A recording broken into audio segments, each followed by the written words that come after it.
So, WandaVision episode 5. Boy, were rumors and speculations proved right and wrong in this week's installment of this nut job of a TV show. And I got a lot to say about it. Thanks for clicking on the video again, guys. Thanks for watching. Be sure, shameless YouTube self-plug again. I know you hate me. Be sure to hit that subscribe button, click the bell, the like, all this stupid shit. But we're here to talk about episode 5 and all of its little nuances. I think this is one of the least trippiest episodes so far, and that's because we're getting answers. So as things are happening, as Wanda's sitcom is getting crazier, we know what's going on the outside. We know what this hex thing is. We know what all the weird shit in the beginning was. So as more weird stuff happens, the less trippy it actually starts to feel because we're understanding a lot of it more. And you know what? As humans, we often fear the things that we don't understand. So there's your philosophy quote of the day with Trip Mac.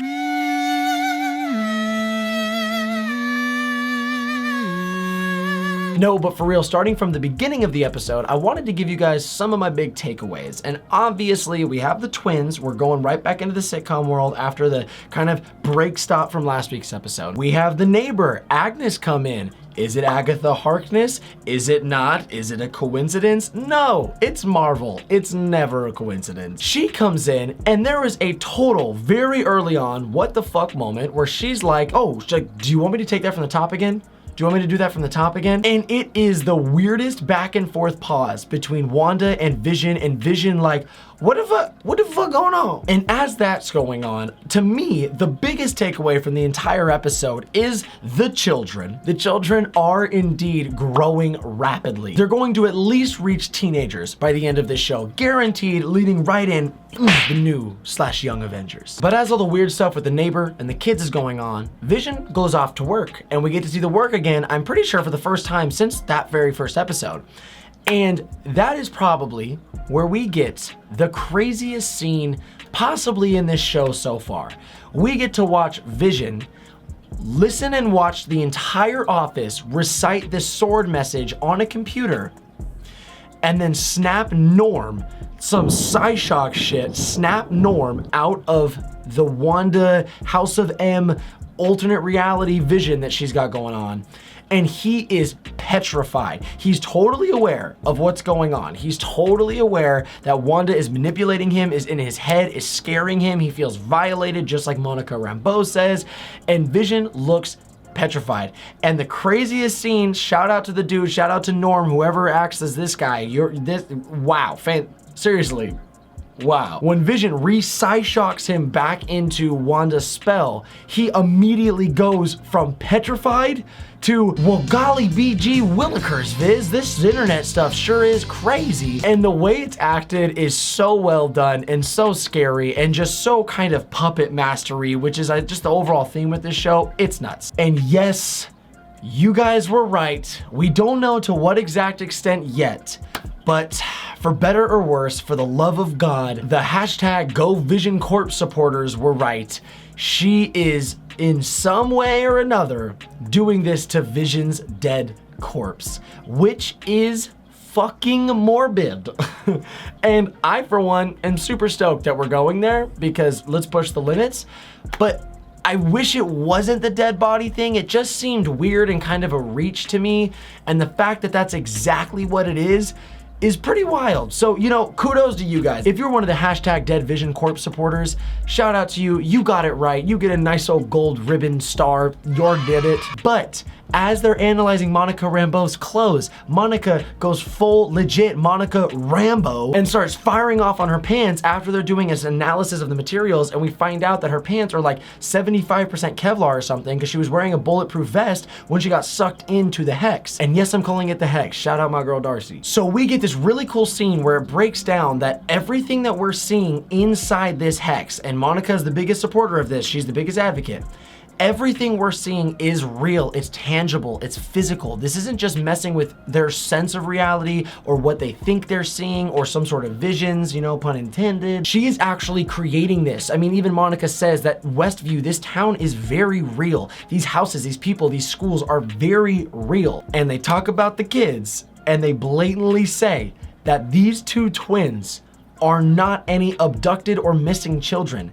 These are Wanda's children. I want to bring up an example I used when talking to my friends about this entire thing, just Wanda's whole world in general. It's very Jurassic Park. What we're dealing with here is somebody that was so consumed with whether she could, she never stopped to think if she should. No, but really what's going on is she is able to create life. She's able to create these things. It seems like she very much so has brought Vision back from the dead. She has somehow created these twin children. She has somehow created this reality that is 50s, 60s, 70s, 80s Westview.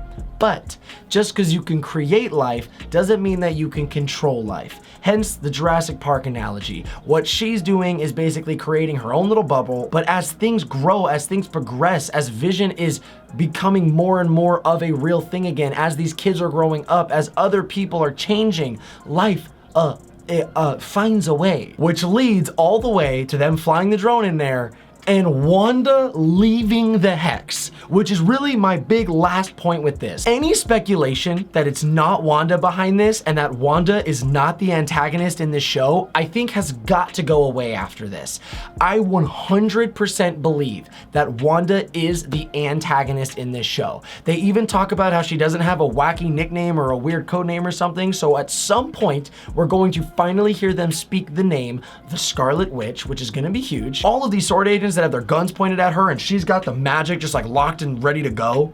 And Monica's trying to talk to her about she's on her side, she is an ally, you trust me to a certain extent.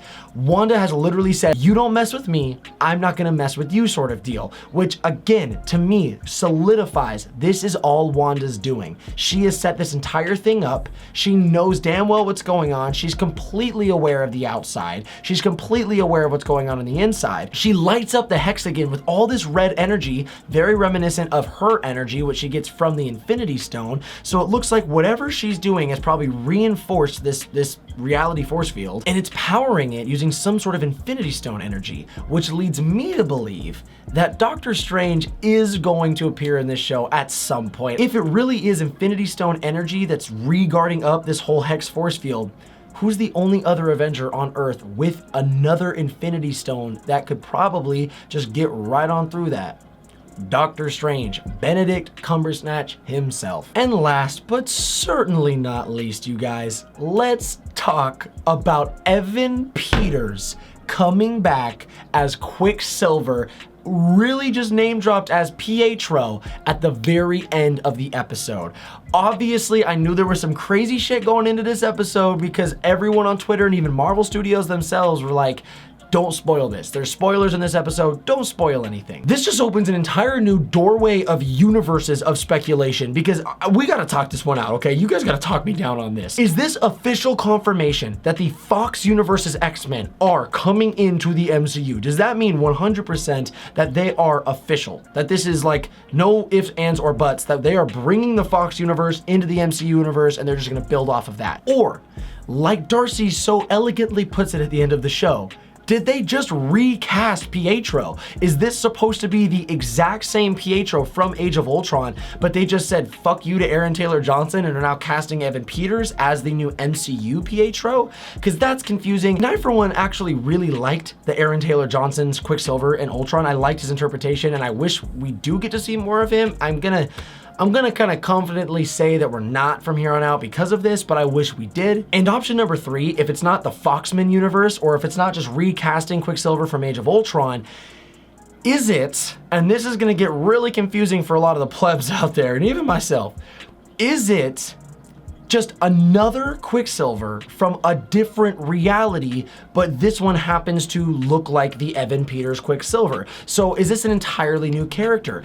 The reason why I'm actually believing it's the third option more than anything, and you know, you can call me a psycho wombat in the comments all you want, but when we see Evan Peters as Pietro at the end here, he has an accent, and a weird accent. Is it similar to Wanda's Sokovian accent? I don't know, I wasn't paying close enough attention, but it's certainly not his accent from the Fox X-Men movies. I mean, he's just like an American suburban kid in those. But everyone loved his character so much in those X-Men movies that people were practically begging Marvel to include him. I have no idea. You guys, let me know in the comments down below. What do you think is up with this Evan Peters as Pietro, aka Quicksilver introduction? This is fucking mind-blowing, okay? Is this the Foxman universe coming into the MCU? Is this a recast of the Age of Ultron Pietro, or is it a brand new third reality Pietro that's just being brought into the universe? Let me know. But yeah, I don't know, I'm just jumbled right now. I thought it was a really good episode. They finally did what I really wanted them to do, which was jumping back and forth from the sword stuff to the WandaVision stuff. Vision is getting increasingly more creeped out, learning way more things. We're learning a lot more as the audience. Wanda is 100% behind this shit. There is no doubt about it. I'm even convinced as far, I don't think that it's Mephisto or anything anymore. I think that even her neighbor, Agnes, is under her spell. I think that Agnes plays a bigger role. She's the only person on the wall who doesn't have an ID after all, but I don't think that Agnes is the culprit. I don't think that she is behind it. I just think that she is probably the biggest chess piece next to it. And other than that, it's just speculation. We've got the Foxman and Pietro, and we've got the surprise Luke Skywalker level cameo. Who knows? I want to know what you guys think in the comments. What did you think about this video? Who do you think the surprise cameo is? What do you think about Pietro and Evan Peters as Pietro? What does that mean for the future? Is it multiverse? Is it a recast? Is it the Foxman? Is it a whole new reality? What is going on? What did you guys think? All I know is I am way more excited for the next week's episode than I was for this week's episode because of just how much I think this episode killed it. I loved it. So that'll be it for this week's installment of my WandaVision review series. I will see you guys again next week for the episode 6 review, and as always, I will see you very soon.